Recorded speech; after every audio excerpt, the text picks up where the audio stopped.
Bonjour à toutes et à tous et merci de votre fidélité. Ne nous méprenons pas. Ce qui fonde l'Église, notre communauté de baptisés, ce ne sont pas ses pierres extérieures, son organisation, sa structure, mais bien son attachement à Jésus-Christ, mort et ressuscité. Ce qui la fonde et lui donne tout son sens, c'est la foi.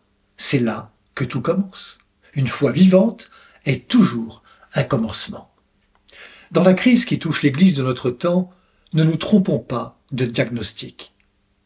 Comme le disait François l'évêque de Rome à des évêques allemands, toute la réforme structurelle de notre Église demeurera inefficace si nous n'arrivons pas à un véritable renouvellement de la foi.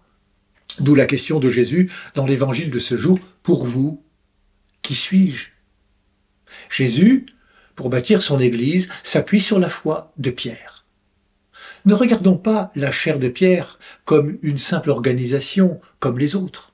Son fondement, c'est celui dont Pierre affirme dans l'Esprit Saint qu'il est le Christ, le Fils du Dieu vivant. La chair de Saint-Pierre est plus qu'une fête répétée chaque année.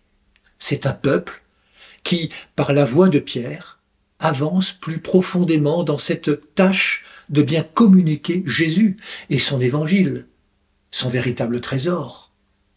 La chair de Pierre, c'est le peuple des baptisés, des peuples des confirmés, dont la seule mission est de vivre du Christ et de rendre actuelle et audible sa parole qui est évangile.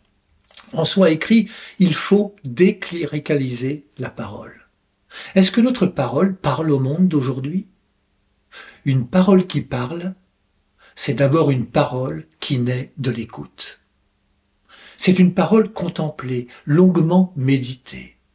Devant la parole, il n'y a pas ceux qui savent et ceux qui ne savent pas. Il n'y a que des chercheurs de Dieu. Cette fête de la chair de Saint-Pierre est celle d'un peuple où chacun individuellement, personnellement, répond à la question de Jésus. Pour vous, qui suis-je? Si notre réponse est celle d'une doctrine ou celle des autres, elle ne sera que pauvre et partiale. Il ne suffit pas de connaître Jésus, de parler de lui, de savoir qu'il est présent dans nos vies. Il faut le rencontrer, le laisser nous parler. Écoutez-le, disait la voix au jour de la transfiguration.